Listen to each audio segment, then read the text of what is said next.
అదే RTV app వార్తల్ని క్షణాల్లో చదివే అవకాశం ఉంటుంది. ఒక న్యూస్ పేపర్, ఒక టెలివిజన్ ఛానల్ మీ చేతుల్లో ఎప్పుడూ ఉంటాయి. జమ్మూ కాశ్మీర్లో ఉగ్రవాదులు ఏదైతే జమ్మూ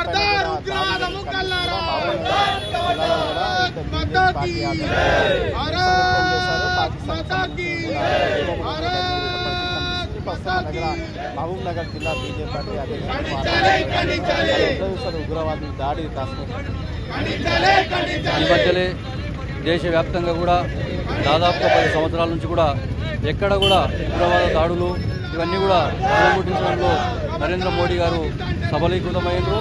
అదేవిధంగా త్రిశూలంతి ఆర్టికల్ రద్దు తర్వాత కూడా కాశ్మీర్లో చెదురుమదురు సంఘటనలు కనిపిస్తే ఎక్కడ కూడా పెద్ద ఇన్సిడెంట్స్ కాలేదు. ఈ యొక్క ఉగ్రవాదుల యొక్క కొద్ది చర్యగా మేము భావిస్తున్నాం.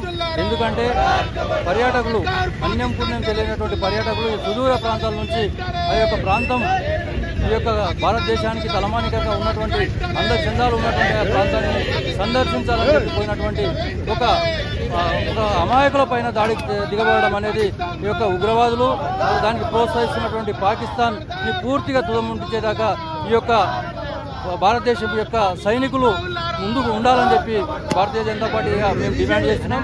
ఎందుకంటే జమ్మూ కాశ్మీర్లో అనేక ఇన్సిడెంట్ల తర్వాత ఈ మధ్య కాలంలోనే పూర్తిగా పర్యాటక ప్రాంతం కూడా అభివృద్ధి చెందుతుంది. అక్కడ ఉన్నటువంటి అనేక మంది ఆ ప్రాంతంలో ఉన్నటువంటి వారికి జీవనోపాధిగా అనేక సందర్భాల్లో భారతీయ జనతా పార్టీ కానీ కేంద్ర ప్రభుత్వం కానీ వారి యొక్క ఉన్నతికి తోడ్పడుతున్న గతంలో ఈ యొక్క ఇన్సిడెంట్ జరగడం అనేది బాధాకరం. కాబట్టి ఖచ్చితంగా ఆ యొక్క ఎవరైతే ఈ యొక్క చర్యలో పాల్గొన్నారో ఆ పాల్గొనడానికి ప్రోత్సహించినటువంటి వ్యక్తులు ఎవరున్నా కూడా ఖచ్చితంగా ఎన్కౌంటర్ చేయాలి. ఈ యొక్క ఉగ్రవాద దాడి భవిష్యత్తులో జరగకుండా పూర్తిగా నిర్మూలించే విధంగా ఈ యొక్క మోడీ గారు కృషి చేయాలని చెప్పి ఈ సందర్భంగా డిమాండ్ చేస్తున్నాం.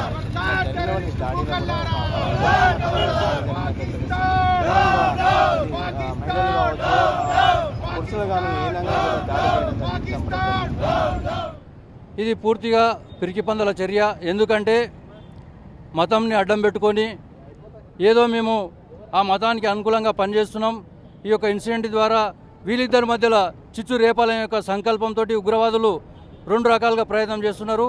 ఎందుకంటే అదే ఈ లష్కరే తోయిబా ఏదైతే సంస్థ ఉందో పాకిస్తాన్లో మసీదులపైన దాడి చేసినటువంటి ఇన్సిడెంట్లు చాలా ఉన్నాయి.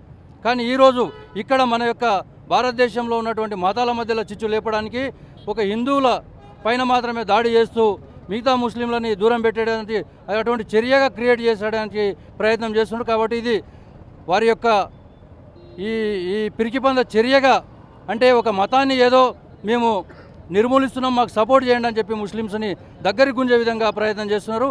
ఇది పూర్తిగా అనాగరిక చర్యగా భావిస్తున్నాం. రైట్. మొత్తం మీద కూడా నిన్న జరిగిన దాడికి సంబంధించి కూడా ఏదైతే లష్కర్ తోయిబా అనుబంధ సంస్థలైన వారిని కూడా వెంటనే వారిని శిక్షించి ఎన్కౌంటర్ చేయాలని చెప్పి బీజేపీ పార్టీ తరఫున డిమాండ్ చేసిన పరిస్థితి కనిపిస్తుంది. మరిన్ని వీడియోస్ కోసం ఛానల్ ని సబ్స్క్రైబ్ చేయండి. లేటెస్ట్ అప్డేట్స్ కోసం వాట్సాప్ ఛానల్ ని ఫాలో అవ్వండి. ఆ లింక్ డిస్క్రిప్షన్ లో ఉంది.